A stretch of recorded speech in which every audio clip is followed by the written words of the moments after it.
ఇరాన్పై America Israel మొదలుపెట్టిన యుద్ధానికి దాదాపు నెల కావస్తోంది. ట్రంప్ తగ్గారో మరే కారణమో కానీ ఇరాన్ విద్యుత్ ప్లాంట్లపై దాడుల్ని సస్పెండ్ చేస్తున్నట్లు ప్రకటించింది యుఎస్. చర్చలు ఫలప్రదంగా సాగుతున్నాయని అమెరికా చెబుతున్న తరుణంలోనే అంత సీన్ లేదని ఇరాన్ ప్రకటించడం పరస్పర వైరుధ్య ప్రకటనలకు నిదర్శనమైంది. అయితే ఇరు వర్గాల మధ్య పాకిస్తాన్ వేదికగా చర్చలు జరుగుతాయని ప్రకటించడం కూడా ఇప్పుడు ఆశ్చర్యకరమైన పరిణామం కావచ్చు. పైగా తుర్కీ, ఈజిప్ట్ కూడా తమ వంతుగా మధ్యవర్తిత్వం వహించేందుకు ప్రయత్నిస్తున్నాయి.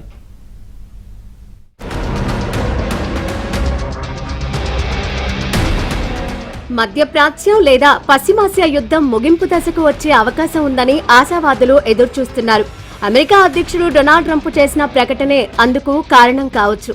ఇరాన్ను నేలమట్టం చేసే వరకు యుద్ధం ఆపే ప్రసక్తే లేదని ఇంతకాలం ప్రవచిస్తూ వచ్చిన ట్రంప్ సడన్ గా యూటర్న్ తీసుకున్నారు.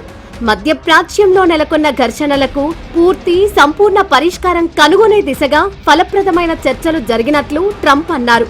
ఇందులో భాగంగా ఇరాన్ విద్యుత్ ప్లాంట్లు, ఇంధన మౌలిక సదుపాయాలపై చేయాలనుకున్న అన్ని రకాల దాడులను 5 రోజుల పాటు వాయిదా వేస్తున్నట్లు ఆయన ప్రకటించారు.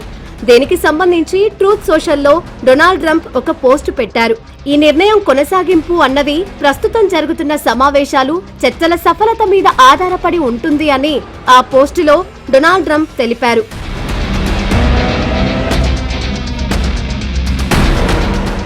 ట్రంప్ మరో కీలక అంశాన్ని వెల్లడించారు.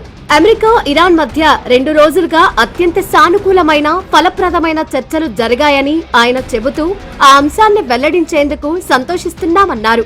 మధ్యప్రాచ్యంలో తమ మధ్య ఉన్న శత్రుత్వానికి సంపూర్ణ పరిష్కారం కనుగొనే దిశగా ఈ సంప్రదింపులు సాగాయని కూడా చెప్పుకున్నారు. అసలు ట్రంప్ వైఖరి మారడానికి కారణాలు ఏమిటి అన్న చర్చ ఇప్పుడు అంతర్జాతీయ స్థాయిలో జరుగుతోంది. హార్మోజ్ జలసంధిని 48 గంటల్లోగా తెరవకపోతే ఇరాన్ విద్యుత్ ప్లాంట్ను టార్గెట్ చేస్తామని ట్రంప్ హెచ్చరించిన కొద్ది రోజుల్లోనే చర్చల అంశాన్ని స్వయంగా వెల్లడించారు. అమెరికాకు అత్యంత సన్నిహితంగా ఉండే గల్ఫ్ దేశాల నుంచి వచ్చిన ఒత్తిడి కారణంగానే ట్రంప్ వెనక్కి తగ్గారని కొన్ని వార్తలు ధృవీకరిస్తున్నాయి. ఇరాన్లో పౌర సమాజానికి ఉపయోగపడే విద్యుత్ ప్లాంట్లపై దాడి చేస్తే దాని పరిణామాలు ప్రతికూలంగా ఉంటాయని కొన్ని గల్ఫ్ దేశాలు అమెరికాను హెచ్చరించడంతో 4 అడుగులు వెనక్కి వేయక తప్పలేదని చెబుతున్నారు. ప్రస్తుతానికి యుద్ధంపై ఇరాన్ ప్రజల్లో మిశ్రమ స్పందన ఉందని, విద్యుత్ కేంద్రాలపై దాడులు చేస్తే మాత్రం ఆ దేశ పాలకులకు పూర్తి మద్దతు లభిస్తుందని గల్ఫ్ దేశాలు గుర్తు చేశాయి.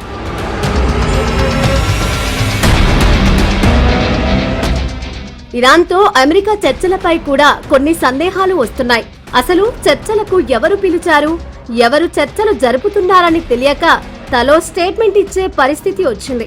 చర్చలు గౌరవప్రదమైన పరిస్థితుల్లో జరుగుతున్నాయని ట్రంప్ ప్రకటించారే తప్ప ఇరాన్ తరపున ప్రతినిధి ఎవరో వెల్లడించేందుకు ఆయన నిరాకరించారు. దాడులకు విరామం ఇస్తామని ట్రంప్ ప్రకటిస్తున్న తరుణంలో అదనపు నావికా బలగాలు ఇరాన్ వైపుకు కదలడం కూడా గమనించాల్సిన అంశమే అవుతుంది. దీనితో చర్చల ప్రక్రియపై మరిన్ని అనుమానాలు కలుగుతున్నాయి.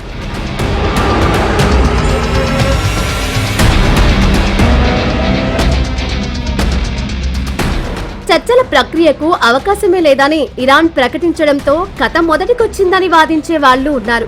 ట్రంప్తో తమకు ప్రత్యక్షంగా గాని పరోక్షంగా గాని ఎటువంటి సంబంధాలు లేవని ఇరాన్ అధికార ప్రతినిధి కొన్ని వార్తాపత్రికలకు వెల్లడించారు. శత్రువు వినాశనం పూర్తయ్యే వరకు యుద్ధం ఆగదని ఇరాన్ అంటోంది. అమెరికా, ఇజ్రాయెల్కు ఓటమి భయం పట్టుకుందని, అందుకే కాళ్ల బేరానికి వస్తున్నాయని కూడా ఇరాన్ నేతలు వ్యాఖ్యానిస్తున్నారు. అయితే అమెరికా, ఇరాన్ యుద్ధాన్ని ఆపడానికి అనేక దేశాలు దౌత్య బాధ్యతను తీసుకున్నాయి. యుద్ధం వల్ల ప్రపంచ మానవాళికి జరిగే నష్టాన్ని గుర్తించి దాన్ని ఆపు చేయించేందుకు ప్రయత్నిస్తున్నాయి. అయినా చర్చల ప్రక్రియపై పూర్తి వివరాలు అందించేందుకు మాత్రం అమెరికా సిద్ధంగా లేదు. ఇరాన్ ఒప్పుకుంటుందన్నప్పుడు ఇరాన్ నుంచి ప్రకటన నెగిటివ్ వచ్చింది. అమెరికా మోసం చేయడానికే ఈ చర్చలు అంటుంది. గతంలో యుద్ధానికి ప్రారంభం ముందు జెనీవాలో చర్చలు నడుస్తున్నాయి ఇరాన్కు, అమెరికా, ఇజ్రాయెల్కు మధ్య. దానికి మధ్యవర్తిత్వం ఒమెన్ విదేశాంగ మంత్రి చర్చిస్తూ ఉన్నాడు.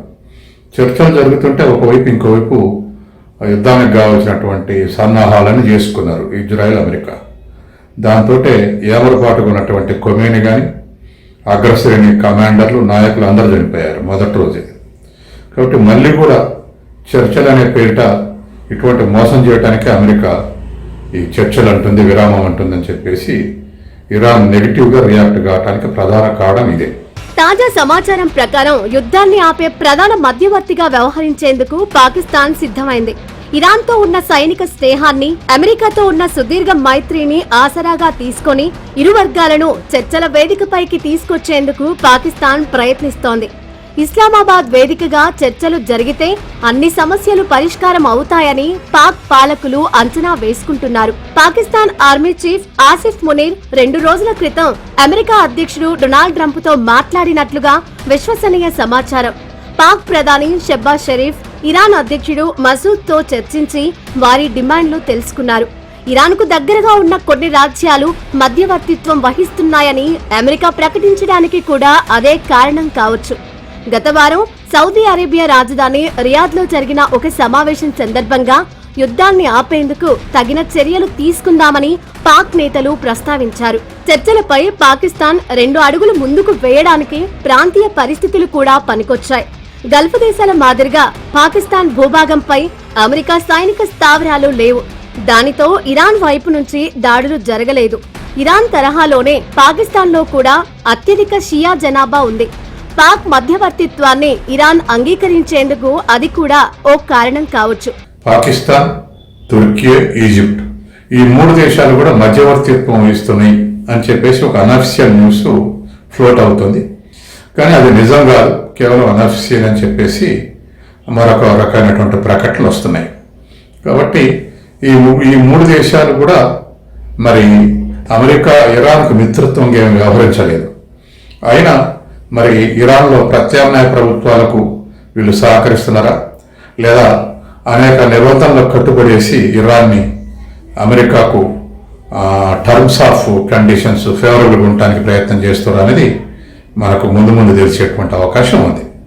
కాబట్టి ఈ 3 దేశాలు ప్రయత్నం చేస్తున్నటువంటిది కూడా అనఫిషియల్ న్యూసే. అమెరికాలో యుద్ధంపై భిన్నాభిప్రాయాలు వ్యక్తమవుతున్నాయి. తన తప్పేమీ లేదని సిఐఏ చీఫ్ చెప్పడం వల్లే యుద్ధ ప్రకటన చేశానని ట్రంప్ తప్పించుకునే ప్రయత్నంలో ఉన్నారు. ఒకరిపై ఒకరు నెపాన్ని నెట్టుకుంటున్నారు.